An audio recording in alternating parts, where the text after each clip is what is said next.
Hello tất cả mọi người và chào mừng các bạn đã quay trở lại với channel của cô em Trendy. Với bạn nào mà lần đầu tiên đến với channel của mình thì xin chào các bạn và rất vui được gặp bạn lần đầu tiên ở channel của mình. Ngày hôm nay thì Linh cảm thấy mình có tâm trạng muốn tâm sự và chia sẻ với mọi người hơi nhiều một chút. Thế nên là Linh đang ngồi đây và quay cái video này. Những sự thật mà ít người biết về bản thân Linh. Và trong video này thì có rất là nhiều cái sự thật mà kể cả với các bạn mà đã theo dõi Linh lâu thì các bạn cũng không biết đâu. Thế nên bây giờ chúng mình bắt đầu nhá. Tên đầy đủ của Linh là Nguyễn Đặng Khánh Linh. Linh là cung sư tử Leo. Chiều cao của Linh là 1m70. Linh thích ăn sầu riêng, sườn xào chua ngọt, bún chả và bánh cuốn. Đấy là 4 món Linh thích nhất. Và mình có thể ăn sầu riêng với rất nhiều thứ. Linh rất ghét những món mà quá ngọt, quá nhiều đường hay là quá nhiều dầu mỡ. Linh có một thói quen xấu khi ngủ, đấy là ngủ há mồm. Và nếu mà khi các bạn ngủ há mồm, một số bạn sẽ biết là dễ bị chảy nước dãi. Kinh lắm, nói chung là không muốn nói đến. Hồi nhỏ thì Linh có 2 ước mơ lớn. Đầu tiên là hồi còn nhỏ xíu, tầm 5-6 tuổi thì Linh muốn trở thành một nhà thiết kế thời trang. Và Linh rất là thích vẽ. Mình vẽ lên khắp mọi nơi, vẽ lên giường, vẽ lên tường, vẽ lên tạp chí, sách vở của bố mẹ. Bố mẹ phát điên lên vì tất cả những điều đấy. Và sau đấy hồi mười mấy tuổi thì mình có ước mơ là làm nhà khoa học, bảo vệ môi trường. Linh muốn là làm nhà khoa học, sau đấy sẽ muốn mình có thật nhiều tiền để mình mở một cái khu bảo tồn. Và cái khu bảo tồn của Linh thì Linh đã tưởng tượng ra là sẽ có bao nhiêu loài cây, bao nhiêu loài động vật, có những cái anh bảo vệ có súng để bảo vệ tất cả những cái con vật và những cái loài đấy của mình. Và mình sẽ trừng trị những kẻ nào mà vào mà bắn giết những cái con của mình như thế nào. Linh đã tưởng tượng ra tất cả những cái điều đấy rồi. Linh sinh ra ở thành phố Thái Nguyên và sau đấy thì hồi cấp 2 thì gia đình Linh chuyển về Hà Nội theo công tác của bố Linh. Cấp 3 thì Linh học ở trường Trần Phú, Hoàn Kiếm, Hà Nội. Và đại học thì Linh học ở trường Kinh tế Quốc dân.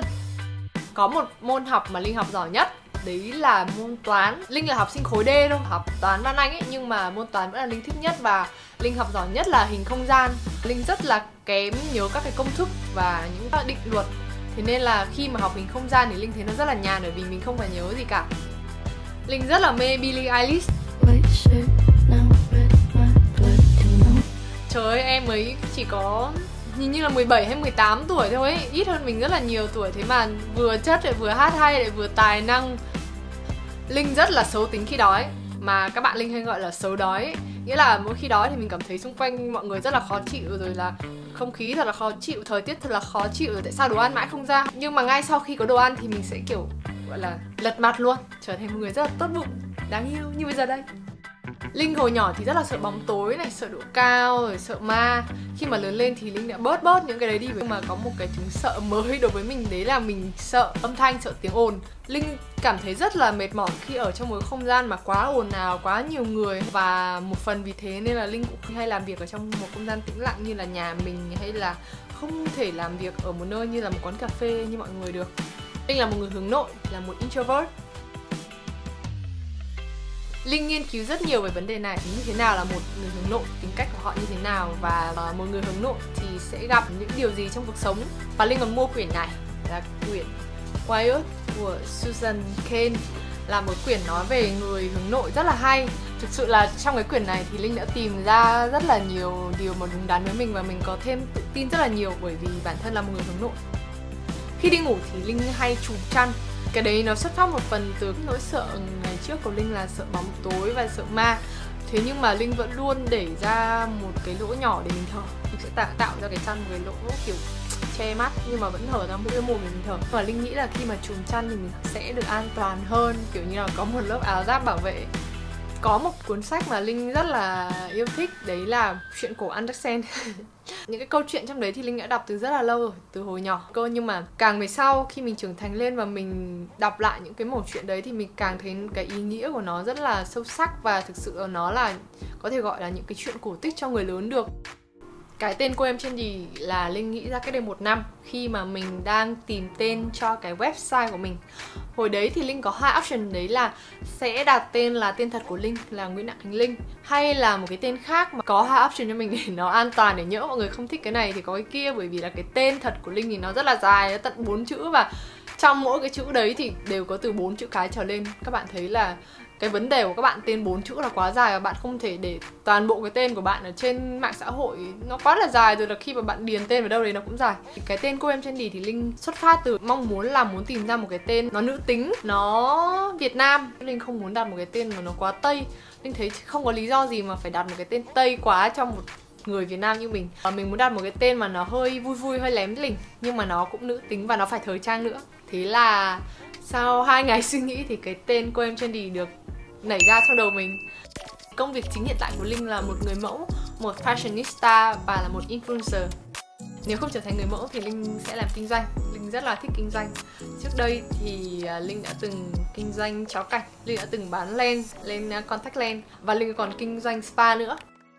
1 năm trước chính là thời điểm Linh khăn gói quả bước chuyển vào Sài Gòn, và đấy cũng là thời điểm mà tạo ra rất nhiều thay đổi và bước ngoặt trong sự nghiệp của Linh.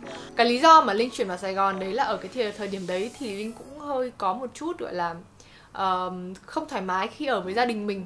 Linh thì hơi gọi là khắc khẩu với mẹ Linh. Mẹ luôn luôn muốn Linh trở thành một cô gái công sở, xong rồi lấy chồng an phận và lựa chọn một cái công việc gọi là ổn định. Thế nhưng mà Linh lại có nhiều những cái kế hoạch cho bản thân và mình muốn làm nhiều thứ hơn nữa. Cùng với đấy thì thời điểm đấy thì Linh cũng muốn có nhiều sự thay đổi trong trong công việc. Và một phần nữa là Linh có một nỗi sợ là mình sẽ phải ở một mình, và Linh muốn thay đổi nó. Thế nên là Linh, với tất cả những cái yếu tố tác động đấy, nên Linh quyết tâm là mình sẽ vào Sài Gòn, mình sẽ phá bỏ cái nỗi sợ của mình và mình sẽ làm những cái điều mà mình gọi là vượt qua ranh giới của mình ấy, để mình có thể học được nhiều thứ, để mình có thể trưởng thành hơn.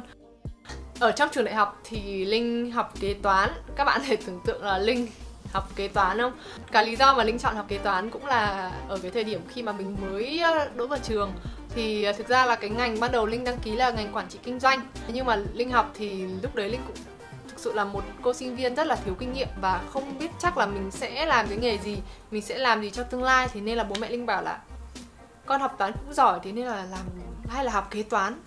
Thế là Linh mới đăng ký vào chương trình tiên tiến của trường Kinh tế Quốc dân và chọn cái ngành học là kế toán. Và sau một thời gian học thì thực sự Linh cảm thấy Linh không có phù hợp với cái ngành học này. Có một cái ký ức mà Linh rất là tự hào, đấy là hồi cấp 1 Linh được vào đội tuyển đi thi học sinh giỏi tỉnh của trường. Và sau đấy thì mình thi được giải nhì và giải ba, không được giải nhất nha các bạn. Nghĩa là mình được giải nhì ở năm lớp 3 và được giải 3 ở năm lớp 4. Mình cảm thấy là trời ơi, mình được đi thi học sinh giỏi tỉnh và mình lại còn được giải nhì và giải 3, nghĩa là top một vài chục bạn học giỏi nhất tỉnh ấy. Cảm thấy rất là oai và đấy là một cái mà mình luôn nhớ đến và cảm thấy tự hào. Giống như là Linh xem blog của chị Hannah Alexi thì chị nói là con người chúng ta phải biết tự hào về những cái gì mình làm được. Sau đấy thì Linh cảm thấy là mình không có một cái thành tựu gì quá lớn nữa, thế nên là đấy là điều tự hào nhất. Linh khá là mít ướt. Tất nhiên là mình là sư tử và mình luôn tỏ ra mạnh mẽ, sư tử mà. Thế nhưng mình cũng là một người dễ bị xúc động. Ví dụ mà mình nhắc đến một cái ký ức gì đấy mà nó làm mình buồn và mình cảm động, một người mình quá là thương yêu thì mình dễ bị đây, thừa nhận mình là một người mít ướt. Linh thích đi du lịch với bạn bè và Linh chưa bao giờ đi du lịch một mình cả. Đấy là một cái điều mà Linh cảm thấy hơi hèn một chút và chắc chắn thì Linh sẽ làm trong tương lai. Mỗi một ngày thức dậy thì Linh luôn bắt lấy cái cảm xúc của mình vào ngày hôm đấy và lựa chọn cho mình cái bộ đồ hợp với cảm xúc hôm đấy nhất. Ví dụ như hôm đấy mình cảm thấy rất là tươi mới, cảm thấy mình trẻ trung, mình xinh xắn, mình dễ thương, và mình sẽ chọn với chiếc áo màu hồng như này. Để lựa chọn thì Linh sẽ lựa chọn là người chủ động tỏ tình. Linh nghĩ là khi mà mình là người nắm cán cân chủ động chọn cái người mà mình thích thì sẽ thích hơn là mình là người bị động, bị người ta chọn chứ. Linh luôn luôn thích con trai lớn hơn tuổi, mà nếu mà lớn hơn từ 4 đến 5 tuổi trở lên thì càng tốt. Khi buồn thì Linh thích ở một mình, nằm cuộn chăn trên giường, suy nghĩ rất là nhiều thứ, tự dằn vặt bản thân, thấy ôi sao buồn thế các thứ, xong rồi khóc lóc các thứ, xong rồi hết lại thôi, lại vui vẻ bình thường. Linh đã từng phóng xe hơn 60 cây số ở trên đường Trường Chinh ở Hà Nội. Lúc đấy Linh đi xe máy và đi xe lít đỏ. Các bạn có thể tưởng tượng mình chính là ninja lít trong truyền thuyết. Trời thì rất là nắng nên là Linh phải mặc bộ đồ ninja và mình đi xe lít nên là mình chính là ninja lít. Và cái đường đấy thì lúc đấy nó đang làm dở và nó có một cái hố, nó cũng thụt dưới mặt đường khoảng 5 cm thôi, nhưng mà bởi vì Linh đi nhanh quá thế là xe bánh mình trượt qua đấy, thế xong mình văng ra đường. Mình văng ra chỗ đấy khoảng 5m thì phải, nhưng mà rất là may là Linh mặc cái bộ Ninja Lead bằng denim, bằng vải bò, thế là nó rất là dày. Sau đấy thì mình lại đội mũ bảo hiểm cũng xịn nữa, không phải là cái loại mũ mỏng dính mà mình đội mũ xịn. Mình ngã xuống thì mình kiểu đập rất là mạnh, và lúc đấy mình bắt đầu ngồi đếm nhân, bởi vì thầy giáo của mình đã từng nói là lần trước thầy bị tai nạn, cái điều đầu tiên là thầy sẽ ngồi đếm nhân. Cái bảng nhân khó nhất là 7 bằng 7, 7 x 1 bằng 7, 7 x 2 là 14, 7 x 3 là 21. Thì lúc đấy mình kiểm tra xem là đầu óc của mình có sao không, và nếu mà bảng đấy đọc ok là mình vẫn còn tỉnh táo không sao cả, thì Linh cũng đã đếm nhân như thế. Và từ đấy Linh bỏ đi xe máy. Tại sao cắt tóc là cái câu hỏi Linh nhận được nhiều nhất, và cái câu trả lời chính là trước đây tóc Linh dài và là một mái tóc rất là yếu. Linh rất là hay rụng tóc, rồi là tóc Linh khá mỏng nữa, nên là khi mà các bạn để tóc dài mà tóc các bạn mỏng ấy thì nó sẽ hơi xẹp. Các bạn hiểu không? Nó sẽ như là một con chuột lột, nó ướt như là một máy, ý là nó rất là xẹp các bạn ạ. Mà tóc xẹp thì nó không quyến rũ, nó không bồng bềnh, nó không khỏe mạnh. Thế là vào một ngày bốc đồng, Linh rất hay quyết định bốc đồng. Linh nghĩ là hay là mình cắt ngắn đi cho xong, kiểu đỡ phải chăm các thứ. Thế Linh đi cắt thôi. Và sau khi cắt thì là tóc đã không rụng nữa, rồi là mình không cần phải chăm sóc nhiều nữa. Và bây giờ thì tóc cũng đã dày dặn hơn. Điều dũng cảm nhất Linh đã làm là đánh nhau vì một chú chó. Hồi cấp 2, Linh đã từng nói dối mẹ Linh. Lúc đấy thì Linh đã có em rồi, và mẹ giao cho Linh là trông em ở nhà để mẹ đi làm, và Linh ru cho em ngủ. Sau đấy em ngủ rồi thì Linh trốn ra quán game và Linh chơi game. Chơi được khoảng 1 tiếng thì Linh nhận được một cái tát như trời giáng của mẹ Linh, và Linh đã thấy là mẹ ở đứng sau rồi, và chắc chắn là mẹ đã phát hiện. Và khi mà Linh về thì Linh thấy một cảnh tượng kinh hoàng hơn nữa là em Linh đã nôn ra nhà, rồi là nó dùng hết tất cả chăn chiếu, rồi nó lau cái bãi nôn của nó. Trời ơi, Linh đã hiểu lý do tại sao mà mẹ Linh tức giận như thế. Và đấy là cái lần mà Linh nói dối mẹ mà Linh nhớ nhất. Linh rất thích được cầu hôn bằng cách là anh ấy sẽ hiện lên chữ Would you marry me ở trên một cái tòa nhà mà nó có, các bạn tưởng tượng một cái tòa như kiểu chung cư, nhưng mà cái chung cư đấy nó phải rất là to và cao thì nó mới đủ hiện cái chữ Would you marry me bằng những cái ô cửa sáng lên ấy, và nó phải chạy qua, rất là xịn như thế.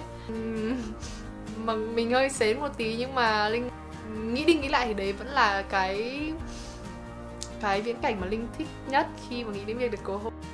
Nếu có một điều ước thì Linh ước là tất cả những người thân trong gia đình mình sẽ luôn khỏe mạnh và ở bên mình mãi.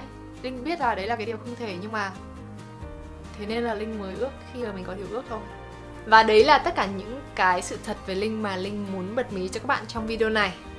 Linh hy vọng là qua video này thì các bạn đã hiểu thêm được nhiều điều về Linh, về cuộc sống của Linh và những bí mật thầm kín của mình.